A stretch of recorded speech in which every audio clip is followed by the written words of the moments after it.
Tu souhaites te lancer dans le scrapbooking mais tu as peur de la page blanche et de ne pas avoir le bon matériel? Je suis là pour toi!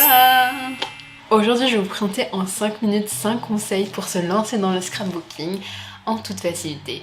Et je te promets qu'à la fin de ces 5 minutes, tu commenceras un projet et tu seras fier de toi. Étape numéro 1. Récolter tout ce que vous pouvez. Là, c'est la chasse au trésor. Vous partez à la chasse de flyers, de magazines, de tickets de restaurant, de tickets de bus, de train, d'avion. Tout ce que vous pouvez garder, gardez-le parce que ça peut vous servir. Et en plus de tous ces souvenirs, vous avez besoin de 4 objets pour commencer votre scrapbook. Vraiment pas plus. Vous avez besoin d'une paire de ciseaux, d'une colle, d'un stylo et bien évidemment d'une notebook. Et je pense que vous pouvez trouver tout ça pour moins de 10 €. Étape numéro 2.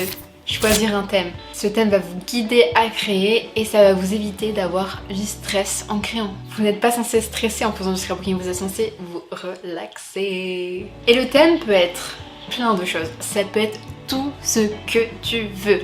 On peut parler d'un anniversaire, d'un mariage, d'un événement qui s'est passé dans ta vie, d'un changement de saison, du mois d'octobre, whatever. Tout ce que tu veux est possible. Étape 3. Osez l'imperfection et n'ayez pas peur de rater.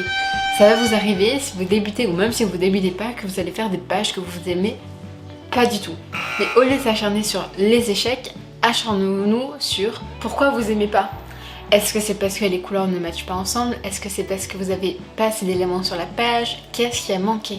Et ces échecs-là, si on peut appeler ça des échecs, vont vous aider à trouver votre bien. Qu'est-ce que vous voulez créer? Dans quel style? Étape numéro 4. Est-ce qu'on va plus vers une cohérence visuelle ou freestyle? Là, ça dépend de vous.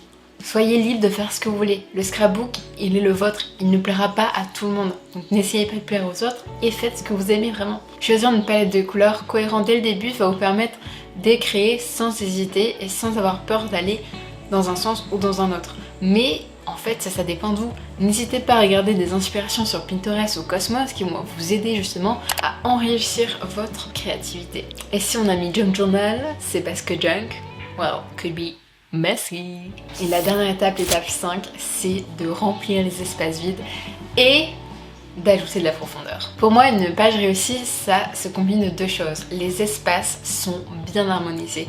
On occupe l'espace. On ne laisse pas d'espace vide et blanc. Et donc pour ajouter de la profondeur, vous pouvez vous servir de différents éléments comme des papiers cartonnés, comme des tickets de caisse, comme des feuilles arrachées d'un carnet. C'est ce que je fais moi globalement, d'arracher des feuilles de cahier pour avoir les lignes qui sont très sympathiques pour écrire. Et enfin, pour combler les espaces vides, moi ce que je fais, c'est que j'ai 3 options. L'option numéro 1, c'est de dessiner des traits, donc faire des contours en forme de traits, oui, des contours, pour délimiter les éléments de la page. Donc je peux faire ça autour d'une photo, autour d'un texte, autour des feuilles arrachées, pour donner du dynamisme et surtout faciliter la clarté de la page. La deuxième chose que je fais en général, c'est dessiner des éléments. Je kiffe dessiner des étoiles personnellement, du coup je vais dessiner des étoiles sur des papiers cartonnés et ensuite je vais les découper pour les coller sur la page. Ça va donner tout de suite de la profondeur. Et la troisième option, c'est les stickers. Donc si vous avez du budget, vous pouvez totalement investir dans les stickers. Et voilà. Et le dernier mot, lance-toi, n'aie pas peur de l'échec, vas-y. Dis-moi en commentaire quel thème as-tu choisi pour ton scrapbooking et moi je vous dis à une prochaine vidéo. N'hésitez pas à liker, à vous abonner. C'était Bonzir, tchuss!